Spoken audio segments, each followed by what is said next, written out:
Alors, comment les grands conflits du passé, comment continuent-ils de façonner le monde dans lequel on vit? C'est vraiment la question au cœur de ce décryptage, inspiré par l'ouvrage d'Amin Maalouf, Le labyrinthe des égarés.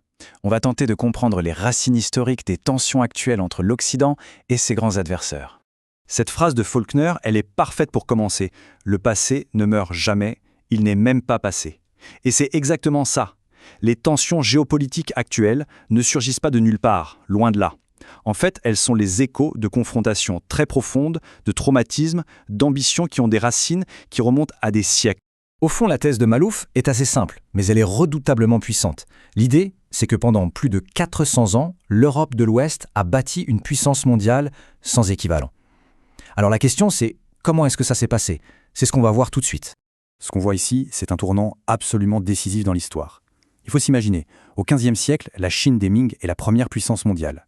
Et pourtant, elle choisit de se replier sur elle-même. Pendant ce temps-là, que fait l'Europe? Eh bien, elle part à la conquête des océans. Et quand on combine ça, quelques siècles plus tard, avec la puissance, mais écrasante de la révolution industrielle, on obtient un ordre mondial complètement nouveau. Un monde centré sur l'Europe. Et il faut bien mesurer l'ampleur de cette domination. Ce n'était pas juste quelques colonies par-ci par-là, non, c'était un système mondial. La quasi-totalité de la planète était, d'une manière ou d'une autre, soumise à la volonté de l'Occident. Souvent, c'était via ce qu'on appelle des traités inégaux. En gros, c'est un traité où une seule partie dicte toutes les règles. C'est ce contexte, ce terreau d'hégémonie totale qui va faire naître les grands défis à venir. Alors, face à une telle hégémonie, une question se pose. Comment les autres nations ont-elles réagi?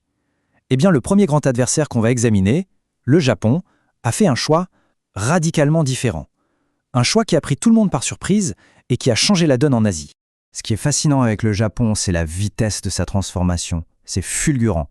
En 1853, les navires américains du Commodore Perry arrivent et forcent le pays à s'ouvrir. Et là, l'élite japonaise, au lieu de se laisser coloniser, prend une décision, mais vraiment stupéfiante pendant la restauration Meiji. La stratégie, ce n'est pas de résister frontalement, c'est d'imiter. D'imiter pour devenir à son tour une puissance coloniale. Et cette stratégie, elle a été menée avec une efficacité redoutable. Le point clé à retenir, c'est que le Japon a prouvé quelque chose d'essentiel. Il a prouvé qu'une nation non occidentale pouvait non seulement s'approprier les outils de l'Occident, mais aussi les utiliser pour bâtir son propre empire. D'une certaine manière, il a battu l'Occident à son propre jeu. Et ça a complètement bouleversé la hiérarchie mondiale de l'époque. Bon, si le Japon a défié l'Occident sur le terrain, disons, militaire et impérial, le défi suivant, lui, est d'une toute autre nature. On passe à l'Union soviétique. Et là, ce n'est plus seulement une confrontation avec des armes, c'est une confrontation avec une idée, une vision du monde radicalement opposée. Alors comment l'URSS a-t-elle réussi à gagner autant d'alliés, notamment dans le monde qui se décolonisait? La réponse, c'est la clé de sa puissance. L'URSS s'est positionnée comme la championne des mouvements anticoloniaux. Elle proposait un autre modèle de développement, un soutien militaire et surtout un discours anti-impérialiste qui a eu un écho énorme auprès de dizaines de nouvelles nations en Afrique, en Asie, des nations qui voulaient à tout prix s'émanciper de la tutelle occidentale. Et il n'y a pas meilleur exemple pour illustrer ça que la crise de Suez en 1956. Imaginez la scène.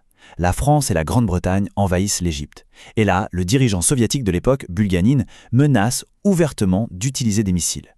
C'était probablement du bluff, mais l'effet a été sismique. D'un coup, le monde a compris qu'une nouvelle puissance était prête à défier les anciens empires, les yeux dans les yeux.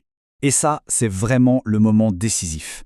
Coincés entre la menace soviétique et aussi la pression américaine, les vieilles puissances coloniales n'ont pas eu le choix. Elles ont dû reculer. Pour des millions de gens à travers le monde, l'URSS est soudain apparue comme la seule, l'unique force capable de tenir tête à l'Occident. C'est ce moment qui a véritablement cimenté son statut de superpuissance. Alors, après le Japon et son défi impérial, après l'URSS et son défi idéologique, on arrive au troisième adversaire. Et c'est peut-être le plus complexe de tous, la Chine. Son histoire est différente. Le point de départ, ce n'est pas une volonté de conquête, c'est une humiliation profonde et durable infligée par l'Occident. Pour bien comprendre d'où part la Chine, cette citation de l'empereur Qianlong en 1793 est parfaite. On est juste avant la chute.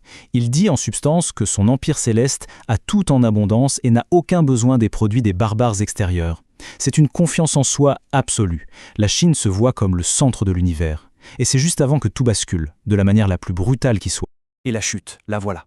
Cette chronologie, elle est, brutale. Elle résume ce que les Chinois eux-mêmes appellent le siècle de l'humiliation. C'est une période où le pays a été littéralement dépecé, vaincu, soumis, encore et encore. Ce traumatisme historique, il est impossible de le sous-estimer. C'est la clé pour comprendre l'ambition, la détermination de la Chine d'aujourd'hui. Et puis, après la mort de Mao, tout change. Son successeur, Deng Xiaoping, opère un virage à 180 degrés. Fini le dogme idéologique. Place à un pragmatisme économique total. L'objectif, ce n'est plus la révolution mondiale, non, c'est la restauration de la grandeur de la Chine. Retrouver sa richesse, sa puissance, par tous les moyens. Regardez ce chiffre, plus de 17 millions. C'est juste ahurissant. Shenzhen, c'est le symbole parfait de ce nouveau modèle chinois. On parle d'un petit village de pêcheurs en 1980 qui est devenu aujourd'hui une mégalopole immense. C'est la preuve vivante d'une transformation économique qui n'a tout simplement aucun précédent dans toute l'histoire de l'humanité. Bon, on a donc ces trois histoires. Celle du Japon, qui imite son adversaire pour devenir un empire, celle de l'URSS, la superpuissance idéologique, et celle de la Chine, la nation humiliée, devenue un géant économique. Qu'est-ce qu'on en tire ? Eh bien, ces trois récits ne sont pas séparés. Ils s'entremêlent, et c'est ce mélange qui crée le paysage géopolitique si complexe dans lequel on navigue aujourd'hui. Pour résumer, chaque adversaire a apporté une nouvelle couche de complexité. Le Japon, lui, a brisé le monopole de l'Occident sur la puissance impériale. L'Union soviétique, elle, a transformé le conflit en une bataille d'idées à l'échelle mondiale. Et enfin, la Chine, elle a créé un modèle totalement hybride, qui vient défier l'Occident sur son terrain de prédilection, l'économie. Et c'est là qu'on en revient à cette métaphore du labyrinthe, qui est vraiment le cœur de la pensée de Mallouf. On n'est pas dans un simple face-à-face, une nouvelle guerre froide. C'est bien plus compliqué que ça. On est comme perdu dans une structure incroyablement complexe, où les vieilles blessures du passé, les nouvelles ambitions et les alliances qui changent tout le temps rendent la sortie presque impossible à trouver. Et c'est bien ça la question qui reste en suspens. L'histoire, bien sûr, n'est jamais terminée. Les échos du passé sont partout autour de nous. Alors, comprendre comment on est entré dans ce labyrinthe, c'est peut-être la toute première étape, et peut-être même la plus importante si on veut un jour espérer en trouver la sortie.